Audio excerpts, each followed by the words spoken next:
जय हिंद बच्चों, कैसे हो? उम्मीद करते हैं आप लोग अच्छे होंगे। प्यारे बच्चों, आज का क्लास लेकर फिर आप सबके बीच उपस्थित हो गए हैं। आज के क्लास में हम लोग अध्ययन करने वाले हैं मेगा स्पोरजेनेसिस, यानी आज के क्लास में हम लोग अध्ययन करेंगे गुरु बीजाणु जनन। तो मेरे देश के नौजवान जल्दी से इस क्लास के साथ जुड़ जाइए, क्योंकि आज का क्लास बहुत ही शानदार, जबरदस्त, जिंदाबाद होने वाला है। ये पीछे वाले बच्चियां आप लोग बात मत कीजिए, बात करेंगी तो फिर दिक्कत होगा, ठीक है? चलिए जल्दी से कापी और पेन लेके बैठ जाइए, जितना जल्दी हो सके कापी और पेन लेके बैठ जाइए, ताकि आज का हम लोग क्लास शुरू कर सके, हम लोग बेहतर पढ़ सके और परीक्षा के लिए अच्छी तैयारी कर सके, ताकि हमारे परीक्षा में जो अंक आए परीक्षा के उपरांत बहुत ही बेहतर अंक आए। जल्दी से आप लोग मुस्कुराते हुए सबसे पहली हेडिंग कीजिए, गुरु बीजाणु जनन। हेडिंग क्या होगा बच्चा? आइए हम मार्कर चेंज करके, पहले मार्कर क्या चेंज करें, मार्कर ले लेते हैं। मार्कर लेके हम हेडिंग कराते हैं गुरु बीजाणु जनन। हेडिंग कर लीजिए, गुरु बीजाणु जनन। गुरु बीजाणु जनन क्या होगा बच्चा? हेडिंग गुरु बीजाणु जनन, मेगा स्पोरोजेनेसिस। स्पोरो नहीं होता, स्पोर होता है, ठीक है? हो गया बच्चा?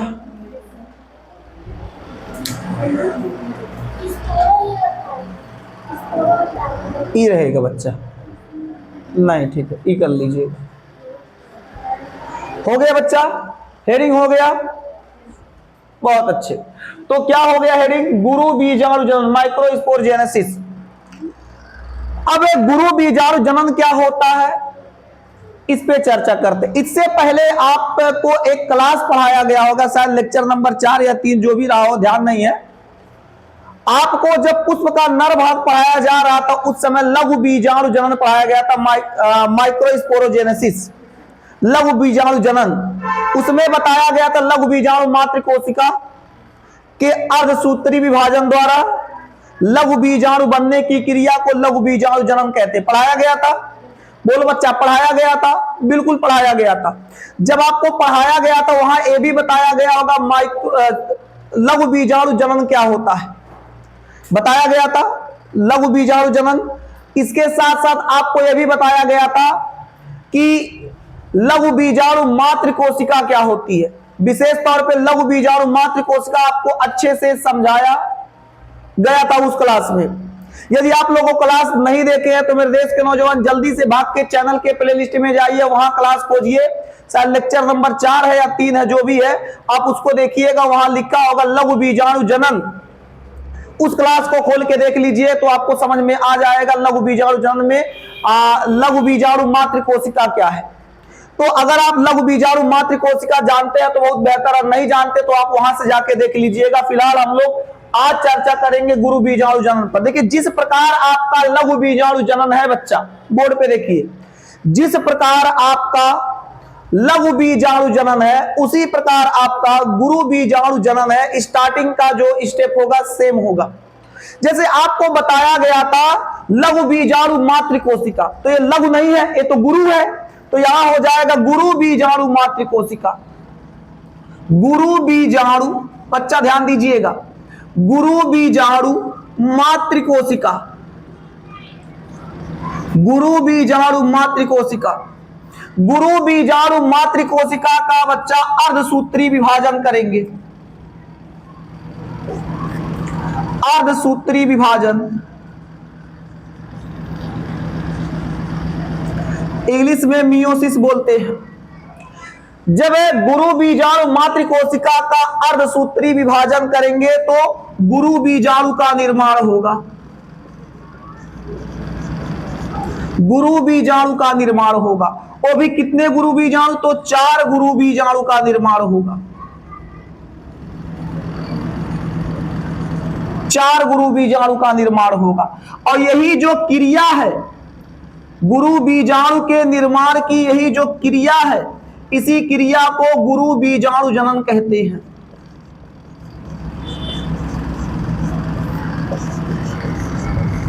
क्या बात समझ में आ गया? आप याद कीजिए उस क्लास को जब आपको बताया गया था लघु बीजाणु मातृकोशिका के अर्धसूत्री विभाजन द्वारा लघु बीजाणु बनने की क्रिया को लघु बीजाणु जनन कहते हैं। वहां बताया गया था उस क्लास में। सेम उसी प्रकार है, बस लघु को हटा के गुरु चिपका देना है। तो क्या हो जाएगा? गुरु बीजाणु मातृकोशिका, गुरु बीजाणु मातृकोशिका का जब अर्धसूत्री विभाजन होगा, जब अर्धसूत्री विभाजन होगा तो गुरु बीजाणु का निर्माण होगा। कितने गुरु बीजाणु? 4। वहां कितने लघु बीजाणु बने थे? वहां भी 4 बने थे, और चारों लघु बीजाणु एक एक लघु बीजाणु एक एक परागकण बनाए थे। याद आ गया? ठीक है। तो उसी प्रकार क्या है, यहां गुरु बीजाणु मातृकोशिका होगी जिसका अर्धसूत्री विभाजन होगा। अर्धसूत्री विभाजन द्वारा गुरु बीजाणु का निर्माण होगा, और यही जो क्रिया होगी गुरु बीजाणु के निर्माण की जो क्रिया होगी, इस क्रिया को गुरु बीजाणु जनन कहेंगे। क्या कहेंगे? गुरु बीजाणु जनन। बैठ जाइए, गुरु बीजाणु जनन कहेंगे। ठीक है, बात समझ में आ गया? तो परिभाषा कैसे इसका बनाएंगे बच्चा? अगर हम कहें इसका परिभाषा लिखो मेरे देश के नौजवान, तो परिभाषा कैसे बनाएंगे? गुरु बीजाणु मातृकोशिका के, यही बोल देते हैं, आप नोट कर लीजिएगा। गुरु बीजाणु मातृकोशिका के अर्धसूत्री विभाजन द्वारा गुरु बीजाणु बनने की क्रिया को क्या कहते हैं? गुरु बीजाणु जनन कहते हैं। कितना लोग बना लेंगे? एक बार जल्दी से हाथ ऊपर कर दीजिए। कितना लोग परिभाषा बना लेंगे? बन जाएगा, बहुत अच्छा। ठीक है, अब आपको समझाते हैं, थोड़ा बात ध्यान दीजिएगा। अगर हम आपसे पूछे, ए पीछे नहीं कुछ नहीं, यहां बोर्ड पे देखिए पहले। अब आपको यहां बताया गया जब गुरु बीजाणु मातृकोशिका का अर्धसूत्री विभाजन हुआ तो 4 गुरु बीजाणु का निर्माण हुआ। कितना बच्चा? 4 गुरु बीजाणु का निर्माण हुआ। इसमें 3 गुरु बीजाणु नष्ट हो जाएंगे, 3 गुरु बीजाणु काम नहीं करेंगे, केवल 1 गुरु बीजाणु बच्चा काम करेगा, केवल 1। 4 तो बनेगा, 4 बनेगा, लेकिन चारों अक्रियाशील होंगे। मतलब अक्रियाशील माने कौनो लायक नहीं है, कौनो लायक नहीं है, अक्रियाशील होंगे 3। लेकिन 1 जो होगा वो लायक है, यानी 1 जो होगा वो क्रियाशील होगा। और क्रियाशील होने के कारण इसे कहेंगे क्रियाशील लघु कह दिए क्या जी? गुरु बीजाणु, गुरु बीजाणु, क्रियाशील गुरु बीजाणु कहेंगे। क्या बात समझ में आ गया? बात समझ में आ गया। यानी जो लघु बीजाणु बन रहा है 4 में तो अक्रियाशील 3 निकल जाएंगे, माने कौनो लायक नहीं। लायक कितना निकला? 1 निकला। 1 जो लायक हो उसको हम लोग क्या कहेंगे? क्रियाशील। और क्रियाशील कहने के कारण इसका पूरा नाम पड़ गया क्या? क्रियाशील गुरु बीजाणु, क्रियाशील गुरु बीजाणु। ये जो पूरी क्रिया होती है, ये जो गुरु बीजाणु के निर्माण की पूरी क्रिया होगी बीजांड के अंदर होगी। किसके अंदर? बीजांड के। जैसे हम आपको यहाँ एक बीजांड बना के दिखाते हैं, छोटा सा। हालांकि कल समझा दिए हैं, यदि आप बीजांड की संरचना नहीं पढ़े हैं तो मेरे देश के नौजवान इससे पिछला लेक्चर जाके देखिएगा, आपको वहां बीजांड अच्छे से पढ़ाया गया होगा।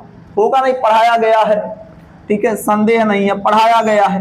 तो मेरे देश के अच्छे बच्चे उस क्लास को जाके देखिएगा तो आपको पूरा बीजांड का स्ट्रक्चर समझ में आ जाएगा। बहुत ही शानदार, जबरदस्त, जिंदाबाद तरीके से पढ़ाए हैं। उस क्लास को देखिए, फिर आप इस क्लास को देखिए तो आपको एक क्लास बेहतर समझ में आएगा। तो अभी आपको क्या बताया गया? ये जो पूरी क्रिया होगी किसके अंदर होगी? बीजांड के अंदर। अब बीजांड के अंदर यहां यानी कितना? 3 तो नष्ट हो गया, बचा कितना? 1। यही जो 1 बचा है यही क्रियाशील गुरु बीजाणु है, क्रियाशील गुरु बीजाणु है। क्या आप बात समझ गए? गुरु बीजाणु जनन जान गए। अब आपको हम समझाना चाहते हैं, अब आपको हम पढ़ाने जा रहे हैं भ्रूण कोश का निर्माण, यानी आपको हम पढ़ाएंगे एम्ब्रॉय सेक। देखिए, बिना गुरु बीजाणु पढ़े आप भ्रूण कोश नहीं समझ पाएंगे। देखिए, भ्रूण कोश और भ्रूण पोष अलग अलग चीजें हैं। अभी हम आपको भ्रूण कोश पढ़ा रहे हैं। आगे चल के भ्रूणपोष पढ़ाएंगे। अभी केवल क्या पढ़ाया जा रहा है? भ्रूणपोष पढ़ाया जा रहा है। अब भ्रूणपोष की क्रिया तब में शुरू होती है। देखिए बच्चा, ये इंपॉर्टेंट है, ठीक है, जिसपे IMP लिख दिए, समझ जाइए, रामबाण है एग्जाम के दृष्टिकोण से, बहुत ही ज्यादा महत्वपूर्ण है। अब बात को थोड़ा समझते रहिएगा, थोड़ा समझ लीजिए। और हमने एक कहा बिना गुरु बीजाणु जनन के क्रिया के भ्रूणकोश का निर्माण नहीं होगा। कहेंगे कैसे मास्टर? तो बताते हैं। ए वाला स्ट्रक्चर जो होता, ए वाला, इसको हम निकाल के यहां रखते हैं, ध्यान दीजिएगा। इस वाले स्ट्रक्चर को हम लोग निकाल के यहां रखते हैं। कितना केंद्रक है अंदर? एक। अच्छा, ऊपर का भाग, ए वाला भाग क्या होगा? निभाग होगा। क्या होगा बच्चा? निभाग होगा। इसलिए निभाग होने के कारण इसे निभागी सिरा कहते हैं। निभागी सिरा कहेंगे। क्या कहेंगे बच्चा? निभागी सिरा। ये नीचे वाला भाग बीजांड द्वार होगा, इसलिए नीचे वाले भाग को बीजांड द्वारी सिरा कहेंगे।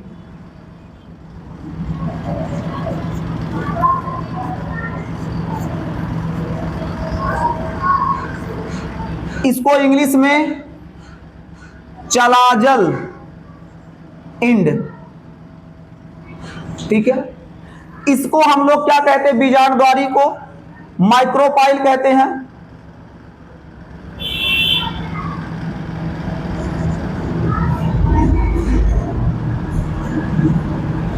माइक्रोपाइल, इसको क्या कहेंगे? क्या कहेंगे? जल्दी मास्टर सोचो।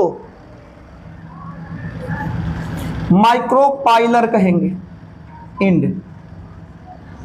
ठीक है बच्चा। कोई दिक्कत किसी को? तो इतना याद रखिएगा। तो ये जो बीच वाला पार्ट है, ये बीच वाला पार्ट को हम निकाल लिए और निकाल के यहां आपको बता दिए। तो कितना केंद्रक है? बीच में क्या बना हुआ है? केंद्रक। क्या बना है? केंद्रक। अच्छा, केंद्रक मतलब यही क्रियाशील गुरु बीजाणु का जो एक उपकर बना हुआ था, यही है, एक केंद्रक है। ये क्या है? केंद्रक। अब इसका बच्चा क्या होगा? इसका क्या होगा? ये जो केंद्रक होगा, इस केंद्रक का समसूत्री विभाजन होगा। समसूत्री विभाजन मतलब बराबर बराबर बढ़ जाएगा, टूट जाएगा, इसे दूठू बढ़ जाएगा। हम कहेंगे समसूत्री, कहे मास्टर के समसूत्री, तो सुरेंद्र सजीव दूठू, और दोनों का फिर समसूत्री, तो दुई दुई सुरेंद्र सजीव चार ठू। हम कहे उच्चारों का फिर समसूत्री, अब कितना हो जाएगा? 8। हम कहे फिर समसूत्री, तो 16। तो समझ गए क्या? बोलो बच्चा, आप लोग समझ गए क्या? समझ गए ना? तो बताया ए जा रहा है जो ये केंद्रक है बच्चा, ये जो केंद्रक है, इस केंद्रक का समसूत्री विभाजन होगा। इस केंद्रक का समसूत्री विभाजन होगा। जब इस केंद्रक का बच्चा समसूत्री विभाजन होगा, तो अब बताओ 1 से कितना बनेगा? 2 बनेंगे। कितना बनेगा? 2। तो जब ये 2 बनेगा तो अगले स्टेप में बच्चा ये कितना बन जाएगा? 2 बन जाएगा। 2 केंद्रक, एक ऊपर एक नीचे, एक ऊपर की तरफ केंद्रक, एक नीचे। अब इसमें आप देख पा रहे हैं एक कोशिका के अंदर 2 केंद्रक बन गया। बोलो बन गया कि नहीं?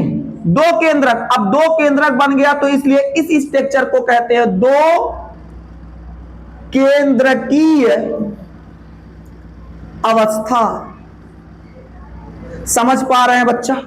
एक केंद्रक था, नोट नहीं करेंगे, पहले बोर्ड पे देखिए, नोट बिल्कुल नहीं करेंगे। आपको नोट करने के लिए आपको टाइम मिल जाएगा, पहले इसको देख लीजिए। ये जो केंद्रक होता है, ये जो केंद्रक है, इस केंद्रक का विभाजन हुआ। विभाजन कैसा हुआ? तो समसूत्री विभाजन हुआ। जब इसका समसूत्री विभाजन होगा तो 2 केंद्रक बनेगा। इस 2 केंद्रक से बनी संरचना को 2 केंद्र की अवस्था कहेंगे। अब ये जो 2 केंद्रक प्राप्त हुआ है, इनका पुनः समसूत्री विभाजन होगा। इनका पुनः बच्चा समसूत्री विभाजन होगा। जब इनका पुनः समसूत्री विभाजन होगा तो मेरे देश के नौजवान, अब बताओ 2 से कितना बनेंगे? कितना? 4 बनेंगे ना मेरे देश के अच्छे बच्चे। तो जब 2 से अब कितना बन जाएगा? 4। यानी जब पुनः समसूत्री विभाजन होगा तो 4 बनेंगे, 2 ऊपरा बन जाएंगे, 2 नीचे बन जाएंगे, 2 ऊपर और 2 नीचे, 2 कण ऊपर यानी 2 केंद्रक ऊपर और 2 केंद्रक नीचे बन जाएगा। जब 2 बना था तो 2 केंद्र की अवस्था, अब बताओ 4 बन गया तो क्या कहलाएगा? 4 केंद्र की अवस्था।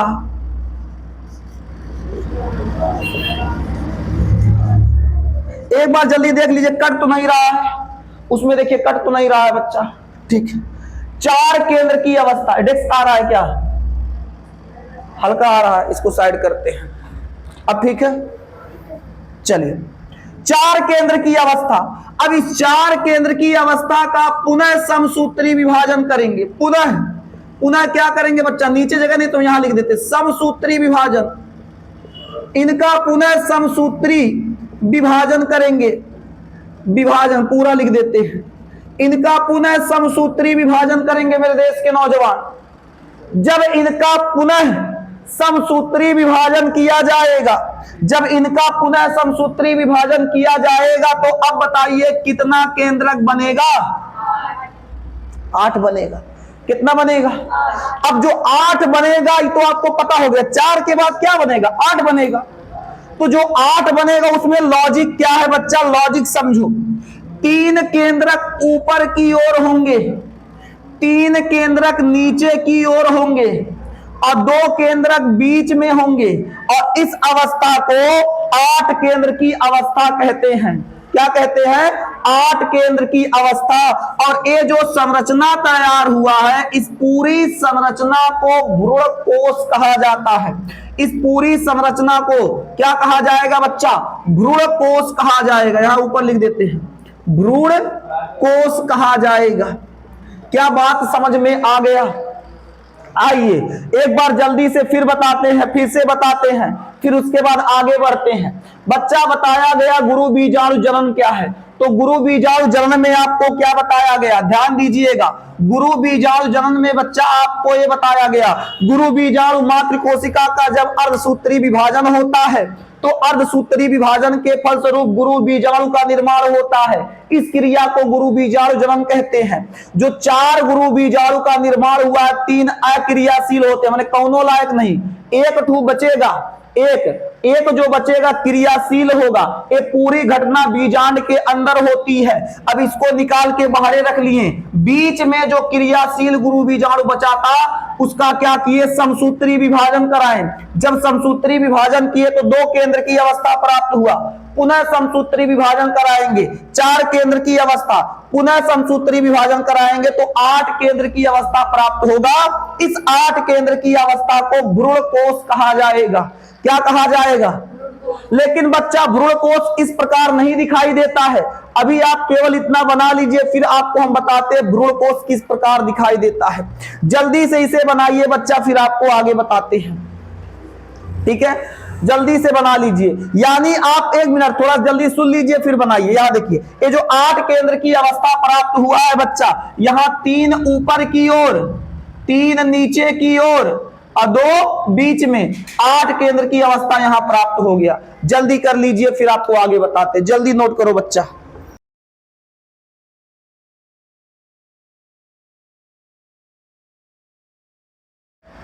चलिए मेरे देश के नौजवान, अब अभी आपको बताया गया जो भ्रूण कोश होता है, उस भ्रूण कोश में 3 केंद्रक ऊपर की ओर, 3 केंद्रक नीचे की ओर, बीच में 2 केंद्रक, बीच में कितना केंद्रक?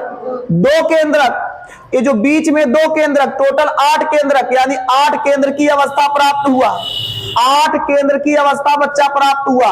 इस 8 केंद्र की अवस्था को हम लोग क्या कहेंगे? भ्रूण कोश कहेंगे। क्या कहेंगे बच्चा?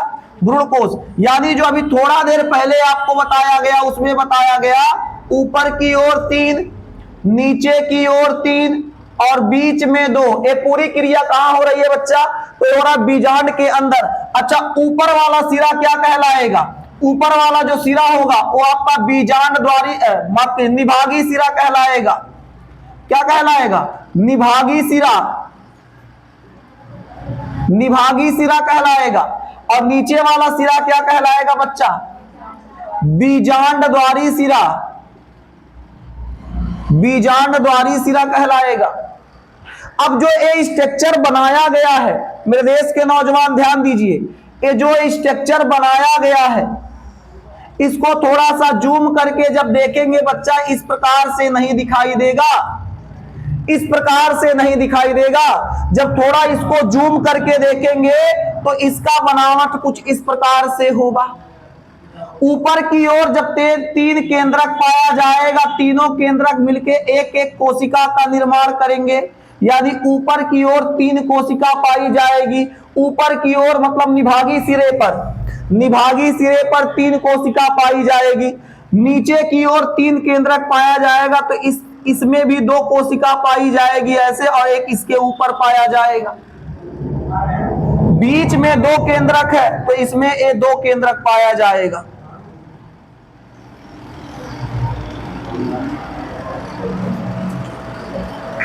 इस प्रकार की संरचना पाई जाएगी। तो ये जो आपका भ्रूण कोश होता है कुछ इस प्रकार से दिखाई देगा। ये क्या बनाया है जी? भ्रूण कोश। ये जो आपका भ्रूण कोश होगा कुछ इस प्रकार से दिखाई देगा बच्चा।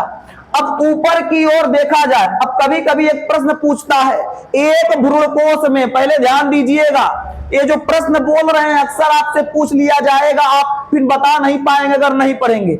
अब आपका एक प्रश्न आता है, अक्सर पूछा जाता है, एक भ्रूण कोश में कितने केंद्र की अवस्था तथा कितने कोश की अवस्था होते हैं? तो आइए आपको हम बताते हैं। एक भ्रूण कोश में कितना केंद्रक पाया जाता? गिन लो, 1 2 3 4 5 6 7 8, यानी एक भ्रूण कोश में, यहां देखो ऐसे लिख देते हैं, एक भ्रूण कोश में 8 केंद्र की अवस्था, 8 केंद्र की अवस्था पाया जाता है। कितना बच्चा? 8 केंद्र की। नहीं गिन पाते हैं तो फिर से गिन लीजिए, 1 2 3, जिनको कंफ्यूजन है देखिए, 1 2 3 4 5 6, ये जो बिंदिया लगा है टिकुली साट दिया गया, यही है तीनों, 3 3 6, एक 7 एक 8। तो कितना? 8 केंद्र की अवस्था होता है एक भ्रूण कोश में। अब बताइए कितना कोश की अवस्था, कितनी कोशिकाएं पाई जा रही है? आओ गिनवाते हैं। 1 कोशिका, 2 कोशिका, 3 कोशिका, 4 कोशिका, 5 कोशिका, 6 कोशिका, और एक बड़ी सी कोशिका है जिसमें ये दोनों केंद्रक हैं, 6 7 कोशिका, यानी इसमें 8 केंद्र की अवस्था और 7 कोश की अवस्था पाया जाता है। कोश की अवस्था पाया जाता है। क्या बच्चा? कोश की अवस्था पाया जाता है। कितना लोग बना लेंगे? हाथ ऊपर करें, कितना लोग बता लेंगे? अगर हम आपसे यहां से बहुविकल्पी में प्रश्न बनेगा, एमसीक्यू बच्चा, एमसीक्यू में यहां से प्रश्न बनता है, ठीक है, मल्टीपल चॉइस क्वेश्चन, बहुविकल्पी प्रश्न जिसको आप कहते हैं, एमसीक्यू में यहां से प्रश्न बन सकता है कि एक भ्रूण कोश में कितने केंद्र की तथा कितने कोश की अवस्था पाए जाते हैं? तो 8 केंद्र की, 7 कोश की अवस्था पाए जाते हैं। कहेंगे इन तीनों कोशिका को क्या कहे थे? तो बीजांड के संरचना में पढ़ाए थे। ऊपर की ओर तीनों कोशिकाएं प्रतिमुखी कोशिकाएं बताया गया था। ऊपर की ओर तीनों कोशिकाएं प्रतिमुखी कोशिकाएं बताया गया था। एंटीपोडल बताया गया था बच्चा। तो क्या कहलाएंगी? प्रतिमुखी कोशिकाएं। प्रतिमुखी कोशिकाएं, प्रतिमुखी कोशिकाएं। नीचे की जो 2 कोशिकाएं पाई जाएंगी इसे सहायक कोशिका, सिनर्जिड बोलते हैं इसको, ठीक है, सहायक कोशिका, सहायक कोशिका बच्चा। और यहां जो बीच में केंद्रक पाया जा रहा है इसे ध्रुवीय केंद्रक या द्वितीयक केंद्रक कहते हैं। ध्रुवीय केंद्रक या द्वितीयक केंद्रक कहते हैं। पोलर न्यूक्लिक कह सकते हैं या पोलर न्यूक्लियर कह सकते हैं, या पोलर, हाँ कह सकते, कोई दिक्कत नहीं है, ठीक है। ध्रुवीय केंद्रक, पोलर न्यूक्लियस कह सकते हैं केंद्रक, ध्रुवीय केंद्रक, या इसको द्वितीयक केंद्रक भी कह सकते हैं।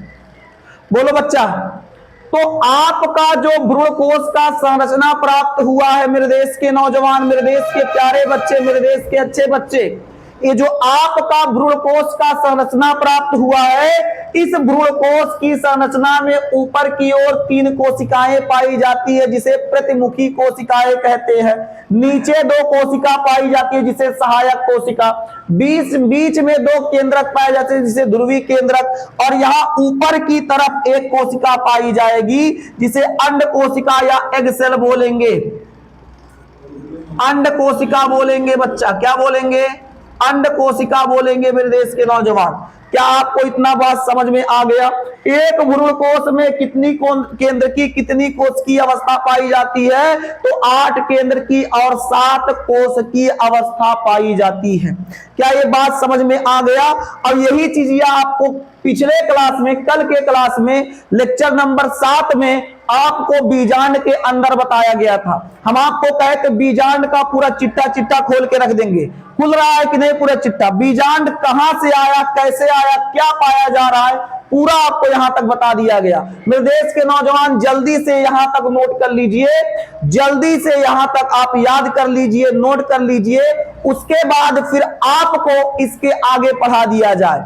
ठीक है, भूलिएगा नहीं बच्चा, जो पढ़ाया गया है, जो समझाया गया है, उसे आप लोग अच्छे से पढ़ते रहिए, समझते रहिए, ताकि एग्जाम में आप बेहतर प्रदर्शन कर सके, एग्जाम में आप पूरा दमखम के साथ उतर सके, ताकि आपका बेहतर अंक आए, ताकि आपका अच्छा अंक आए। देखिए एग्जाम ही देखा जाएगा, पूरा साल ये नहीं देखा जाएगा कि आप कितना मेहनत किए।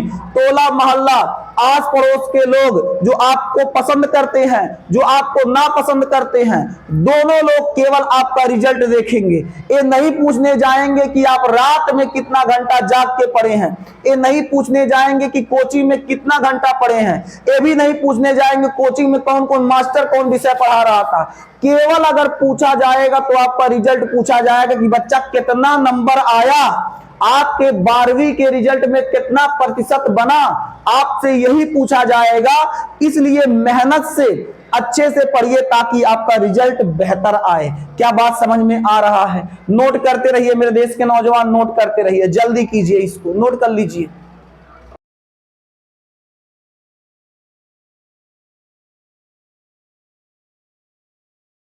चलिए मेरे देश के नौजवान, यहां पर आपका गुरु बीजाणु समाप्त होता है, यहां आपका गुरु बीजाणु पूर्ण रूप से समाप्त हो गया। अब आपसे अक्सर 3 नंबर में एक प्रश्न पूछा जाता है, अच्छा सा प्रश्न पूछा जाएगा कि लघु बीजाणु और गुरु बीजाणु में अंतर बताइए, लघु बीजाणु और गुरु बीजाणु में अंतर बताइए, difference between microgenesis and mega स्पोरो, micro sporogenesis, mega sporogenesis, ठीक है ना, मेगा स्पोरोजेनेसिस। तो आपसे अक्सर अंतर पूछा जाता है, कई पत्रों में ये प्रश्न आ चुका है कि जो लघु बीजाणु जनन होता है और जो गुरु बीजाणु जनन होता है, लघु बीजाणु जनन और गुरु बीजाणु जनन में अंतर क्या है, दोनों में डिफरेंस क्या है, आपसे अगर पूछा जाएगा बच्चा तो याद नहीं करना, हम पहले बता देते हैं। आप जो पढ़े हैं अभी तक उसी के बेस पे अंतर बनाएंगे। कहोगे मास्टर कैसे? तो जब तक मास्टर है तब तक चिंता करने की बात नहीं है, जैसे जैसे बताएंगे वैसे वैसे बना लीजिएगा, कि नहीं कि मंत्र जैसे जैसे मास्टर पढ़ेगा वह मंत्र हम पढ़ेंगे तो कॉमेडी बन जाएगा। ठीक है ना, हम कहेंगे ऐसे तो आप भी कहेंगे ऐसे, तो बड़ा दिक्कत हो जाएगा बच्चा। ठीक है ना, यानी आपको जिस प्रोसेस से हम समझाए हैं, जिस प्रक्रिया से आपको समझाया गया है, जैसे आपको पढ़ाया जा रहा है, उसी प्रकार से आप अच्छे से मेहनत से समझिएगा पहले, फिर बनाने का प्रयास कीजिएगा। देखिएगा याद करने की आवश्यकता नहीं है बच्चा, जितना बेहतर आप समझेंगे उतना ही बेहतर आप अपना नोट्स बना पाएंगे, जितना बेहतर आप समझेंगे उतना ही बेहतर आप लिख पाएंगे। इसलिए समझना बहुत ही अहम चीज होता है। विद्यार्थी जीवन में सुनना बहुत बड़ा कला है, सबके पास एक कला नहीं होता कि हम देखिए बैठे तो रहते हैं पूरा विद्यार्थी क्लास में, पूरा क्लास खचाखच भरा रहता है, बच्चे बैठे रहते हैं आराम से, पढ़ते हैं आराम से, सब सुन रहे हैं, लेकिन वास्तव में सुन कौन रहा है? जो सच्चे दिल से, जो पूरा दिमाग पूरा दिमाग बोर्ड की तरफ आकर्षित कर रहा है, जो टीचर की बात पे पूर्ण रूप से फोकस कर रहा है, टीचर की बातों पर विशेष रूप से ध्यान दे रहा है, वास्तव में वही बच्चा बात सुन रहा है। बाकी लोग तो मन में सोच रहे होंगे आज तो मोबाइल में फलाना गेम डाउनलोड किए थे, कैसे चलेगा, उसका आइडिया मिल जाता तो बहुत बढ़िया रहता। आधा विद्यार्थी तो गेम में अजुरा के परेशान है कि फलाना गेम हम डाउनलोड कर लेते तो हम बढ़िया बहुत अच्छे से खेलते, ठीक है। आधा विद्यार्थी ससुरा गली चक्कर लगाने में जिंदगी काट दे रहा है, खराब हो जा रहा है पूरा। तो इसलिए हम आपको बच्चा समझाते हैं कि कोशिश करो, जितना बेहतर समझ लो, जितना बेहतर पढ़ लो, वही आपके जीवन में काम आने वाला है। अगर आप देखिए, खास करके लड़कों के लिए बात अगर किया जाए, देखिए लड़कों में अक्सर चीज देखिए सबसे ज्यादा लापरवाही यही करते हैं, देखा जाए लड़के सबसे ज्यादा लापरवाही करते हैं। अभी इसी क्लास को देखिए, लड़कियों की संख्या इतना है, लड़कों की संख्या एक बार झांक लीजिए, ठीक है। तो अब समस्या देखिए, होता समस्या कहां है बच्चा, होता समस्या यह है कि जिम्मेदारी जो चीजें हैं, जो पढ़ाई की चीजें, उनको अभी बच्चे समझ नहीं पाते हैं कि ठीक है आराम से पढ़ेंगे, क्या दिक्कत है, आराम से चलता रहेगा, एक एक दिन कैसो कट रहा है, काट रहे हैं। वही जब जिम्मेदारी कंधे पे आ जाती है तो फिर समस्या होने लगता है, समझ में नहीं आता कहां जाए, क्या करे क्या ना करे। तो इसीलिए बताया जा रहा है कि कोशिश जो किया जाए पढ़ाई के प्रति, बहुत ही बेहतर प्रयास किया जाए, सच्चे दिल से पढ़ा जाए, ताकि एक ही बार में पूरा आर न तपार, ठीक है, ऐसा लड़ाई लड़ा जाता है, ठीक है। तलवार लेके रणभूमि में पहुंच गए हैं, अब तलवार चलाने ही नहीं आता है, तो सामने वाले शत्रु से पूछेंगे भावा तेरी तलवारिया भांज के बता कैसे भांजा जाएगा, तब तक तो निपटा के चला जाएगा। क्यों? इसलिए आपको युद्ध में उतरने से पहले युद्ध की रणनीति, युद्ध में उतरने से पहले युद्ध की रणनीति, युद्ध का तौर तरीका, तलवार चलाना, भाला चलाना। अब जो युद्ध का, युद्ध एक परिभाषा है, एक परिभाषा, एक उदाहरण के तौर पे मान लीजिए आपको समझाया जा रहा है। युद्ध में उतरने से पहले एक योद्धा को अच्छी तरीके से तलवार चलाना आना चाहिए, भाला फेंकने आना चाहिए, तीर चलाने आना चाहिए। इसके साथ युद्ध की पूरी उसको रणनीति पता होनी चाहिए। उसी प्रकार एक विद्यार्थी है, विद्यार्थी जब उतर चुका है मैदान में तो उसको अच्छे से कॉन्सेप्ट समझ में आना चाहिए, नोट्स बनाने आना चाहिए, उसको याद करना चाहिए। इन सब बातों को अगर विद्यार्थी ध्यान देता है तो मां कसम एक दिन निखरेगा। जिस प्रकार कीचड़ में कमल खिल जाता है और उस कमल की शोभा से कीचड़ की शोभा बढ़ जाती है कि कितना बढ़िया लग रहा है, पूरा क्षेत्र कितना बढ़िया लग रहा है, कमलों के नीचे पूरा कीचड़ है फिर भी कितना सुंदर लग रहा है। उसी प्रकार एक विद्यार्थी होता है बच्चा, ठीक है। एक विद्यार्थी अगर मेहनत से सफल हो गया, मेहनत से अच्छा अंक ला दिया तो पूरा परिवार चमक जाएगा। एक विद्यार्थी, इसलिए अच्छे से पढ़िएगा, लगन से पढ़िएगा, मेहनत से पढ़िएगा। मुस्कुराते हुए पहले हेडिंग कीजिए बच्चा, लघु गुरु बीजाणु और लघु बीजाणु में अंतर। गुरु बीजाणु, गुरु बीजाणु और लघु बीजाणु में अंतर।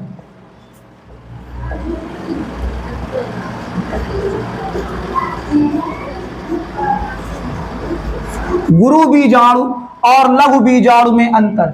ये बाबू इंपॉर्टेंट है बच्चा, गुरु बीजाणु और लघु बीजाणु में अंतर।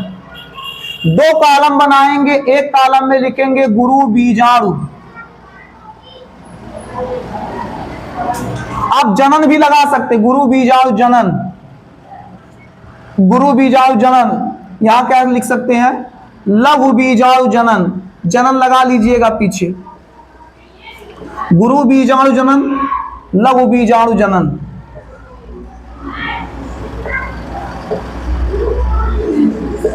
दो कॉलम बन गया बच्चा, दो कॉलम बन गया, बताइए दो कॉलम बन गया। पहले कॉलम में पहला पॉइंट देखिए, गुरु बीजाणु क्रिया किसमें होती है, बोर्ड पे देखिएगा, बाद में नोट कीजिए।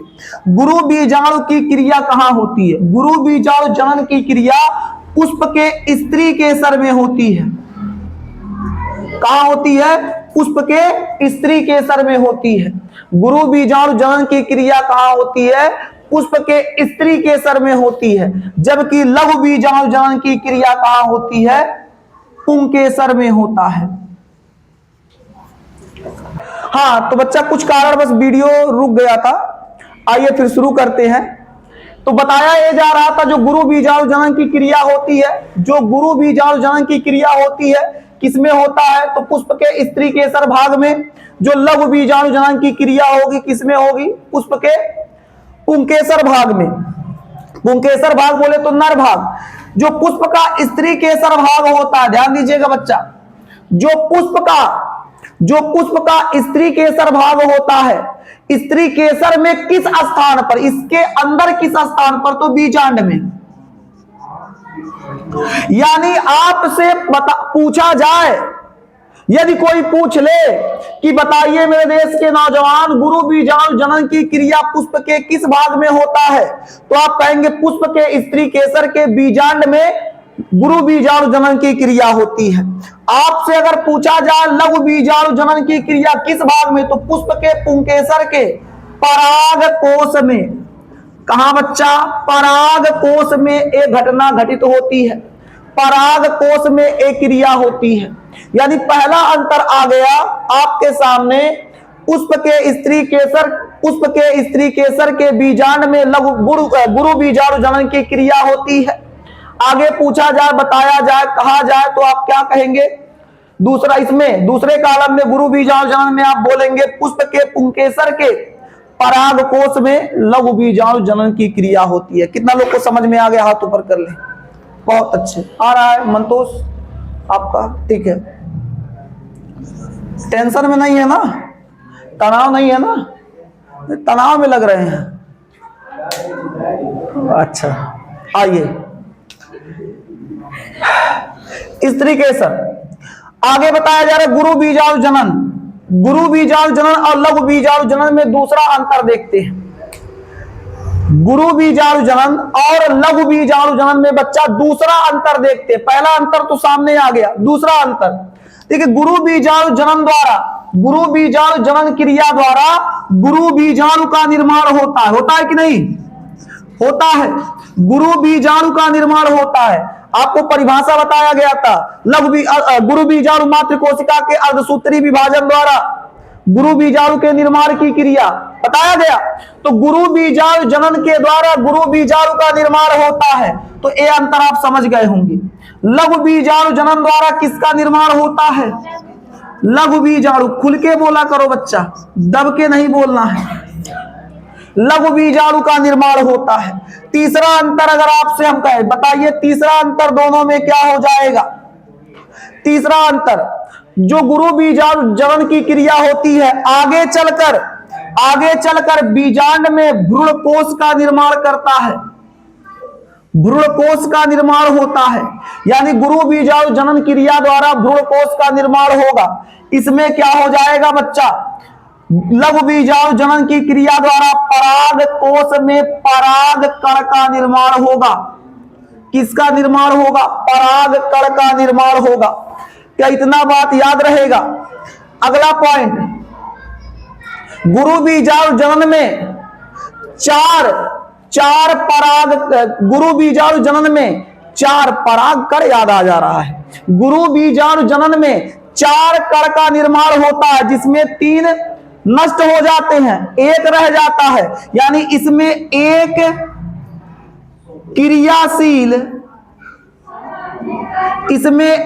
क्रियाशील गुरु बीजाणु पाया जाता है।